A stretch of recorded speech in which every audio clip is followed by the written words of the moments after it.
ये एक सुडेल से हुआ सामना है जिसमें राहुल नाम के एक लड़के को एक बार सुडेल से हुआ सामना उस घटना को याद करके राहुल आज भी काफी डर जाता है। एक दिन राहुल अपने घर के लिए कुछ जरूरी सामान लेने के लिए अपने बाइक से शहर जा रहा था।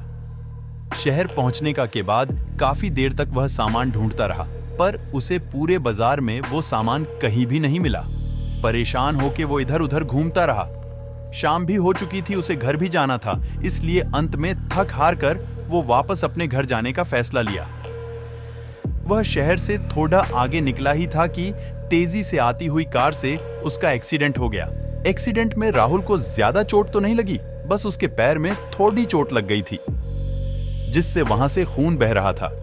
रास्ता सुनसान होने के कारण कार वाला वहां से भाग गया। अब राहुल अकेला ही था। उसने अपनी बाइक उठाई और घर की तरफ चल दिया। थोड़ी दूर जाते ही राहुल को एक अस्पताल दिखाई दिया। राहुल ने तुरंत अपनी बाइक रोकी और सोचा, पहले मैं अपने पैर में पट्टी बंधवा लेता हूं ताकि खून निकलना बंद हो जाए, फिर घर जाऊंगा। फिर राहुल उस अस्पताल के अंदर चला गया। अस्पताल के अंदर का नजारा बहुत ही ज्यादा डरावना था। वहां राहुल को एक इंसान तक दिखाई नहीं दे रहा था। राहुल ने जोर से आवाज लगाई, कोई है यहां? मुझे अपना इलाज करवाना है। तभी अंदर से एक औरत की आवाज आई, आप थोड़ी देर वहीं बैठिए, मैं अभी आ रही हूं। लड़की की आवाज सुन के राहुल थोड़ा शांत हुआ और वहीं पास के टेबल पे बैठ गया। राहुल के बैठते ही वहां की लाइट बंद चालू होने लगी और किसी औरत के डरवाने तरीके से हंसने की आवाज आई। राहुल थोड़ा घबराया, पर खुद को समझाते हुए बोला, यह शायद मैडम की आवाज होगी। फिर एकदम से जोर से चीखने की आवाज आई। राहुल इतना सुनते ही राहुल एकदम से डर गया और टेबल से खड़ा होकर बाहर निकलने लगा। तभी वो मैडम राहुल के पास गई और उससे बोली, हाँ बताइए, आपको क्या इलाज करवाना है? मैडम को देख के राहुल के अंदर हिम्मत आई और उसने कहा, मैडम, मेरा एक्सीडेंट हो गया था, मेरे पैरों से खून निकल रहा है, आप इसका इलाज कर दो। मैडम ने राहुल के घाव देखे और उसे अंदर ले गई। वो राहुल का इलाज करने के लिए राहुल के पैर से खून साफ कर रही थी और खून को देख के बहुत खुश हो रही थी। उसने राहुल के सामने की खून को सूंघने लगी। राहुल को थोड़ा शक हुआ तो उसने कहा, मैडम, आप ये क्या कर रही हो?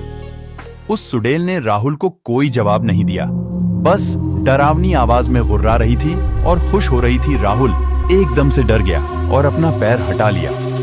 राहुल के ऐसा करते ही वो सुडेल एकदम गुस्से से अपने असली रूप में आ गई और राहुल से कही, मुझे तेरा खून पीना है, तू नहीं बचेगा अब। राहुल ने सुडेल का भयानक रूप देखा।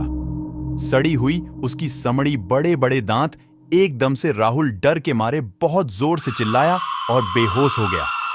कुछ देर में जब वो होश में आया तो उसने देखा उसके पास दो लोग खड़े थे और उस पे पानी के छींटे मार रहे थे। राहुल ने उन लोगों से पूछा, आप लोग कौन हैं? और मैं तो हॉस्पिटल में था। उन लोगों ने राहुल से कहा, भाई तू पागल वागल है क्या? कौन सा हॉस्पिटल? यहां दूर दूर तक कोई भी हॉस्पिटल नहीं है। राहुल खड़ा हुआ और उन लोगों को हॉस्पिटल दिखाने के लिए जैसे ही पीछे मुड़ा, राहुल के पैरों से जमीन खिसक गई, क्योंकि वहां हॉस्पिटल नहीं बल्कि एक कब्रिस्तान था। इतना देखते ही राहुल को याद आ गया कि उसे सुडेल मारने ही वाली थी। तो राहुल डर के मारे जोर जोर से चिल्लाने लगा, मुझे बचा लो, मुझे बचा लो। राहुल के साथ जो लोग थे वो समझ गए थे कि राहुल काफी डर चुका है।